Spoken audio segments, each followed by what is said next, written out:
তার মাথায়, তাহলে 7.5 ঘন্টা বা 7 ঘন্টাই ধরো, ঠিক আছে, 7 ঘন্টা আল্লাহ বলছে বান্দা সামান্য দুনিয়া, কিন্তু যাও সময় বেশি দিছি, যাও তবুও করো, সমস্যা নাই, 7 ঘন্টা করো।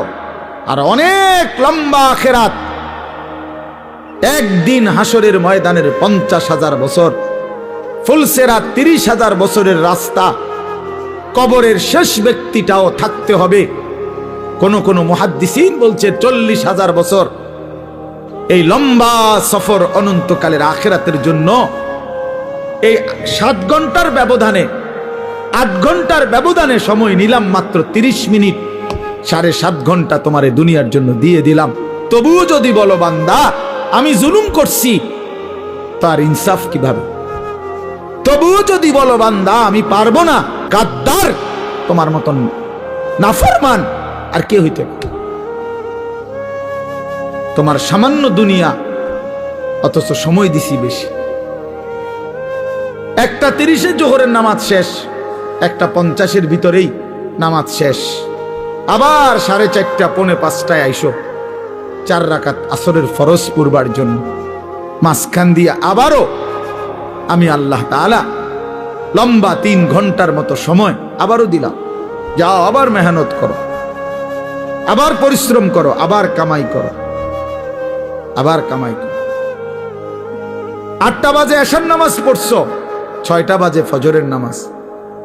এশার নামাজ আর ফজরের নামাজের মাঝখানে 9টা, 10টা, 11টা, 12টা, 1টা, 2টা, 3টা, 4টা, 5টা, 6টা, প্রায় 10 ঘন্টা আমি আল্লাহ বিরতি দিয়ে রাখলাম। যাও ঘুমাও, তোমার আরো যদি কোনো কাজ থাকে করো, সংসার করো, স্ত্রীর সাথে সময় দাও, নিজের ঘর সামলাও, নিজের আরো কোনো কাজ থাকলে করো বান্দা। আবার 10 ঘন্টার ব্যবধানে 4 রাকাত নামাজ পড়তে আইসো। আমি আল্লাহ জুলুম করলাম কই? আমি আল্লাহ তাআলা বেইনসাফি করলাম কোথায় বান্দা? কিন্তু তুমি জালেম, কত বড় নিকৃষ্ট, কত বড় অসভ্য, নির্লজ্জ, বেহায়া, যে তুমি 8 ঘন্টা পরেও, 8 ঘন্টা যেই মালিক হায়াত দিছেন তার জন্য 4 রাকাত নামাজ পড়তেও তুমি রাজি না, 10টা মিনিট দিতেও রাজি না। এর চাইতে বড় জালেম আর কে হইতে পারে? এর চাইতে বড় নাফরমান আর কে হইতে পারে? এই জন্য বাপ, আমি সমস্ত ছেলে তোমাদেরকে অনুরোধ করলাম, দয়া করে বাবা ভাইব, তোমরা তোমাদের জিন্দেগি নিয়ে ভাবো।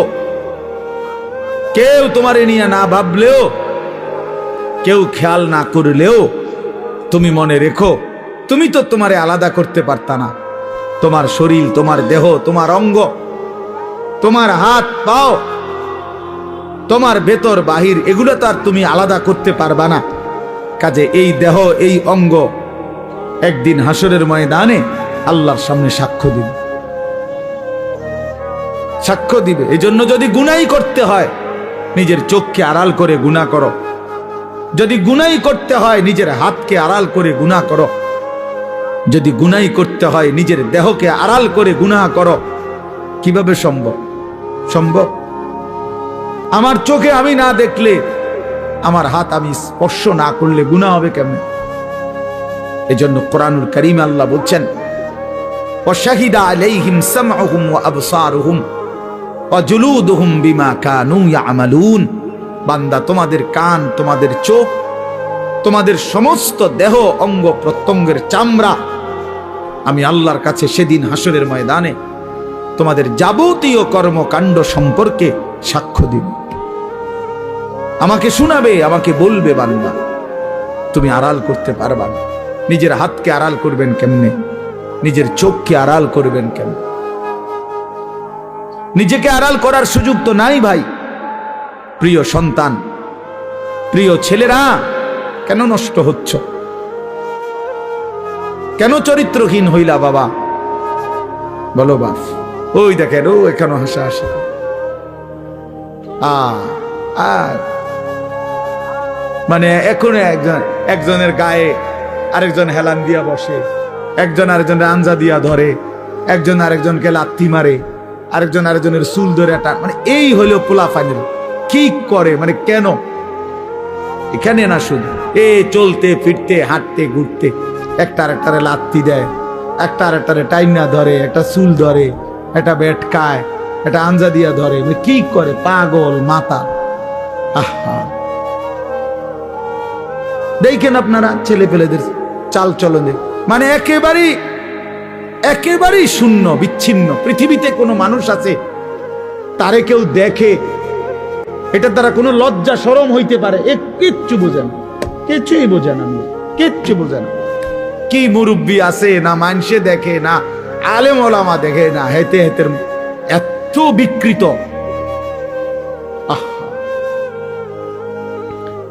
আল্লাহ নবী সাল্লাল্লাহু আলাইহি ওয়াসাল্লামের জন্য হাদিস আছে দোস্ত, আল্লাহ নবী বলছে কিছু মানুষের দিল ওয়াল কালকুজ মিরবাদান, নবীজি বলছেন কিছু মানুষের দিল থাকে এরকম উল্টানো, এই যে এটা উল্টানো, মনে করেন এইটা উল্টানো হইলে এইবার এইটার উপরে যদি এখানে আটলান্টিক মহাসাগরের পানিও ঢালে এটা পুড়বে না। পুড়বে এটা? কেন পুড়বে না? উল্টা উল্টা এটা। রাসূলুল্লাহ সাল্লাল্লাহু আলাইহি ওয়াসাল্লাম বলছেন কিছু নাফরমানের কলিজা উল্টানো থাকে, দিল উল্টানো থাকে, লা ইয়ারিফু মারুফান ওয়ালা ইউনকিরু মুনকারান, তখন আর সে কোনো ভালোও বুঝে না, কোনো মন্দও বুঝে না, কিছুই বোঝে না, কিছুই বোঝে না। উলাইকা কাল আনআম, আল্লাহ তাআলা বলে এই মানুষগুলোই হচ্ছে জানোয়ার, এরাই জানোয়ার, যাদের কাছে আলো অন্ধকারের কোনো পার্থক্য নাই, যাদের কাছে রাত দিনের কোনো পার্থক্য নাই, যাদের কাছে হালাল হারামের কোনো পার্থক্য নাই, যাদের কাছে পাক নাফাকের কোনো পার্থক্য নাই, যাদের কাছে জায়েজ না জায়েজের কোনো পার্থক্য নাই, হালাল টাকাও খায়, সুদের টাকাও খায়, আপন মাকেও দেখে, রাস্তার নারীকেও দেখে, আপন বোনকেও দেখে, পরের বোনকেও দেখে, যার কাছে কোনো হালাল হারাম বলতে কিছুই নাই, শরীর নাফাক পেশাব পায়খানা করে পবিত্রতা অর্জনের কোনো দাঁড় দাঁড়ে না। তো আল্লাহ নবী সাল্লাল্লাহু আলাইহি সাল্লাম বলেন মূল কারণ এমন কেন? এই নাফরমানের কলজা উল্টান, এই নাফরমানের দিল উল্টায় দিছে আল্লাহ। ইন্না কুলুবাল ইবাদ বাইনা ইসবাআইন মিন আসাবি'ir রহমান ইউকাল্লিবুহু কাইফা ইয়াশা। হাদিসের মধ্যে আছে আল্লাহর নবী সাল্লাল্লাহু আলাইহি সাল্লাম বলেন নিশ্চয়ই মানুষের দিল আল্লাহ পাকের কুদরতি এই দুই আঙ্গুলের মাঝে, আল্লাহর কুদরতি দুই আঙ্গুলের মাঝে তিনি যেভাবে ইচ্ছে এই দিল উলট পালট করতে পারেন। এই জন্য আমাদের নবী সাল্লাল্লাহু আলাইহি সাল্লাম ভাইয়া নবীজি 5 ওয়াক্ত নামাজের পরে একটা দোয়া করতেন, অনেকগুলো দোয়ার মধ্যে এটাও একটা দোয়া নবীজি নিয়মিত করতেন, ইয়া মুকাল্লিবাল কুলুব সাব্বিত কলবি আলা দীন, হে অন্তর সমূহের উলট পালটকারী